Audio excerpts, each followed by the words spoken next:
you are a Brasileiro and you don't know who Antonio Rinto is, you know, shame on you. Get thirsty, my friend. Yeah. Brazil is like uma máscara branca, aperta, preto, máscara preta, aperta, branca. Gente, a gente está aqui no Museu Afro-Brasil e a gente vai começar o programa Raízes da Identidade.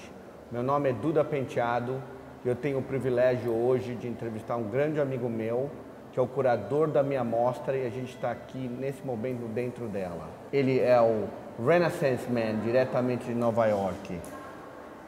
So George, who are you? Define the Renaissance Man from Harlem.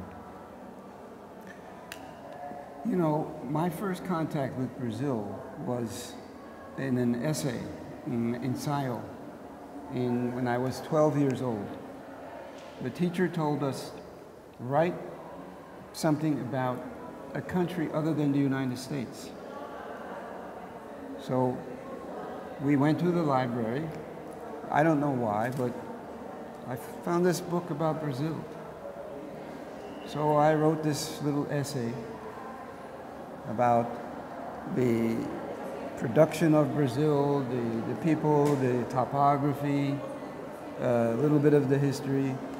I got an A on this paper, and my mother kept this for, what, 60-something years. You and I. How did I meet Emmanuel Araújo? Which is leading to you, I suppose. I had a friend in New York, an important curator, who insisted on my meeting Haskell Hoffenberg. He's the father of the Brazilian architect Jennings, or as you say, Jenninges Hoffenberg in Rio de Janeiro. I told her, no, I don't want to meet this Hoffenberg. She says, no, you have to meet him. Go to his house. I looked at him, I looked over his shoulder, I saw these photographs by Pierre Berger, Cristiano Junior. I said, I'm gonna like this. He says to me, Julia, the curator, tells me that you have a good eye. I'm retiring from living in Brazil for 30 years and working for Sears. I want to collect Brazilian art. Pick something for me. And he hands me a tome, gran libro de arte brasileiros, okay? 3 séculos, 3 centuries. So I look at this volumes, thing. Yeah, 3 volumes. I look at this thing and I say, well, there's a lot of world-class art in here. Just pick something you like. He says, no, I want you to pick. Finally, I picked 10 contemporary pieces. Then he said, now, you pick one for me. I said, no, you pick. Here, there's 10 of them. No, you pick. So I said, well, I think the best one is this Emmanuel Araújo. Hoffenberg says to me, I'm going down to Brazil. I'm going to find this Araújo. I'm going to collect him. A month later, he comes back. He says, I met this Araújo. You're right, his work is all over the place. He's getting ready to have a 10-year retrospective at MASP. I sneak your books down to show to him. He wants you to write the catalog for his retrospective. Here's un presente de Araújo, okay? 10 gravuras. This leads to you, your wife, calling me from Monique Nordstrom Gallery, where you were showing in Soho, and biddy boom, biddy bam. We're here. We're here.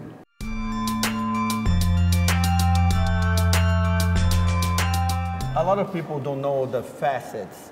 I like to call you the Renaissance Man from Harlem because you are a... Thank you.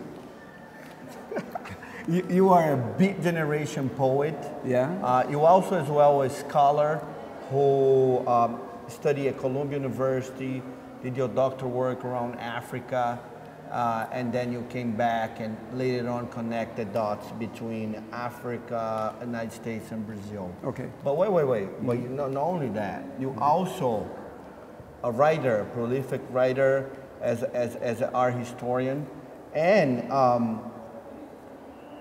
an artist. So you are the definition of the Renaissance man, and still play baseball until today, huh?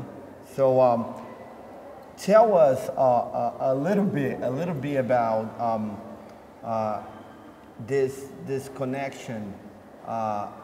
You know, the interesting thing about how I was in New York, you know, doing work about 9/11, and you talking to me about Brazil, the Brazilian talking about U.S. and American talking about Brazil, and how that reversed to here. Okay. Let me go backwards. Let me start with our conversations in New York City. At that time, Duda was very preoccupied with doing various interpretations of the great tragedy of the destruction of the World Trade Center, what we call 9/11. And at a certain point, later on, around 2006 or so, I could see him maybe exhausting this idea. And I said, look, you're a Brazilian, man. Brazil is one of the great countries in the world. No matter how many faults it has, you're Brazilian, man. Go into a coração brasileiro de você, okay? And begin in that saudade histórico, okay? And that's how we come up with the idea of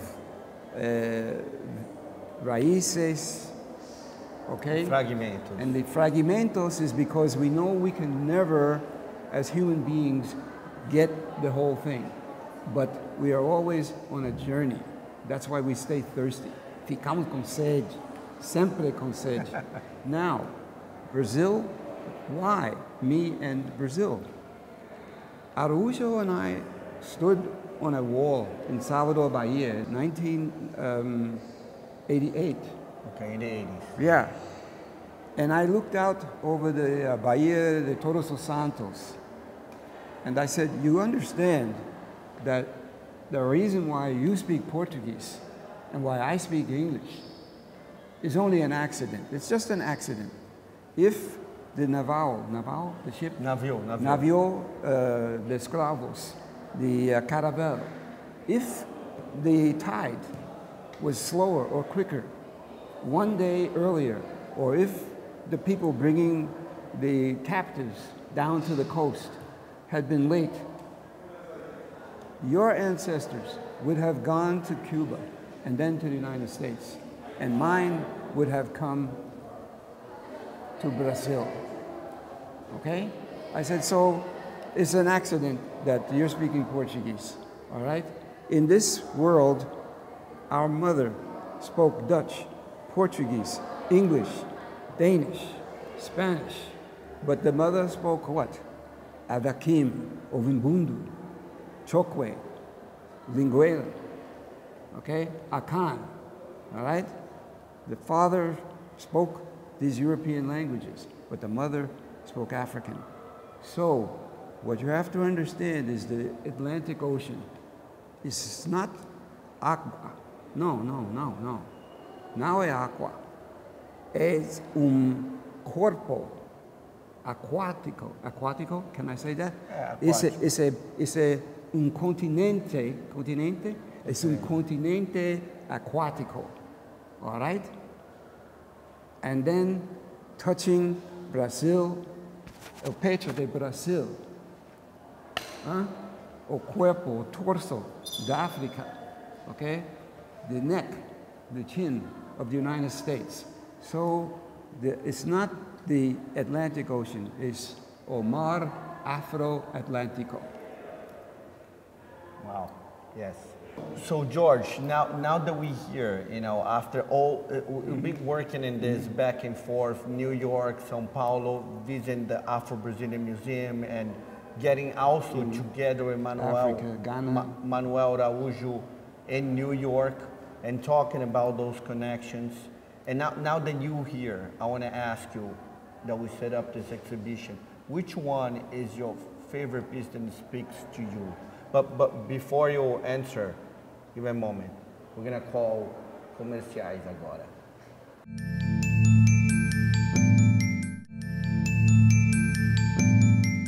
You don't have to go to a church.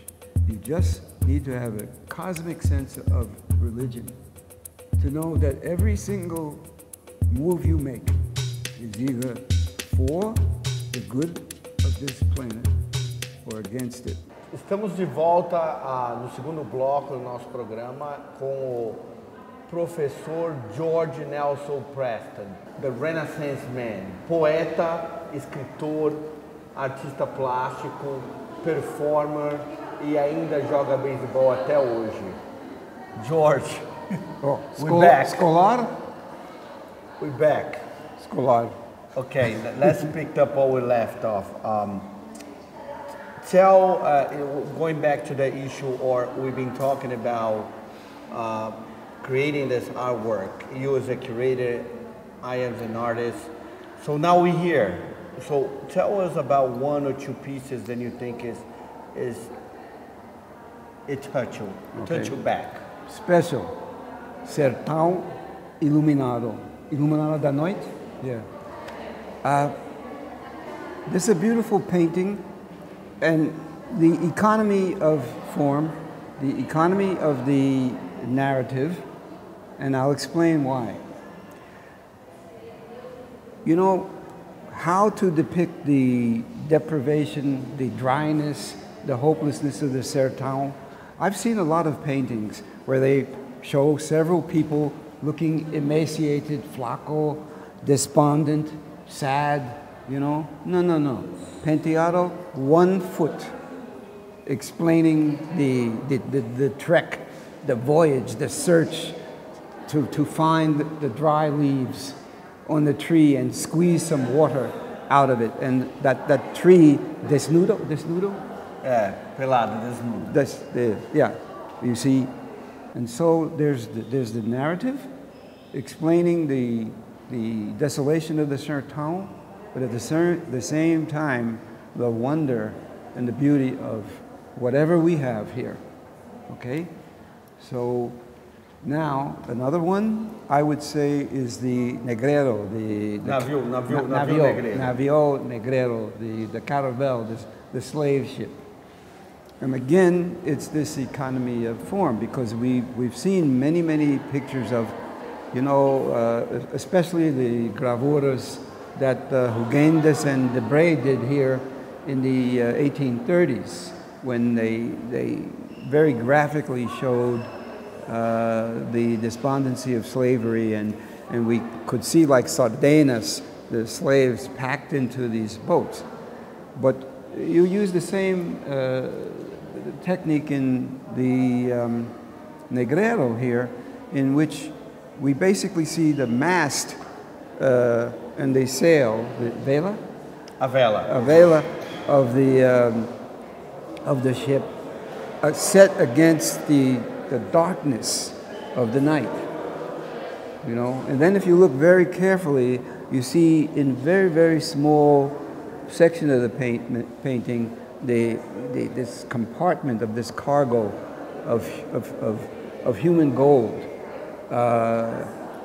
in the fort of São João da Mina on the Costa d'Oro in the around 1490. There was a Portuguese priest there, and he said, they call this place the Gold Coast, but God have mercy upon us for the black gold that we send away. Wow. In our conversations in the US and coming to visit the installation about the slave ship in this museum is when that thought really started working itself out. And, you know, and after a while, I was able to articulate in that painting. I wanted to ask you now, tell us a little bit about this Afro-Atlantic idea and stretch a little bit into what you think is the... Okay, the American scholars, starting in the late 60s and the 70s and the 80s, became very interested in the the concept of diaspora, meaning the cultural influences that came from Africa to Brazil, to America. And we're talking about the direction of ideas and influences. But then in the 90s, another concept came up called the Black Atlantic. And it does not reject the diaspora, but it understands the Atlantic as a medium in which ideas go from Africa to Brazil, to Europe, to the United States, to Jamaica, back and forth, okay? All right? Roberto Gil goes to Angola, he comes back to Brazil and they say, what did you learn? And he says, nothing. What did you teach him? He says, nothing. That doesn't mean nothing. What it means is that we're just exchanging the continuum of ideas, you see. The famous American journalist, Barbara Walters, asked Fidel Castro, why are Cuban soldiers dying in Angola? This is when he sent the Cuban army to fight South Africa. You know what Castro said? The Cubans fighting in Angola are fighting for the people whose grandparents built Cuba for nothing. End of story. Nós vamos para o nosso segundo comercial e voltamos já já com vocês.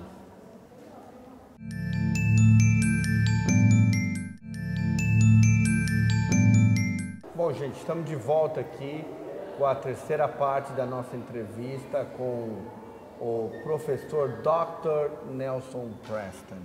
Let's get back on. All right. You know, let's take the opportunity we're here at the Museu Afro-Brasil to visit and talk a little bit about your pieces that belong to the collection. So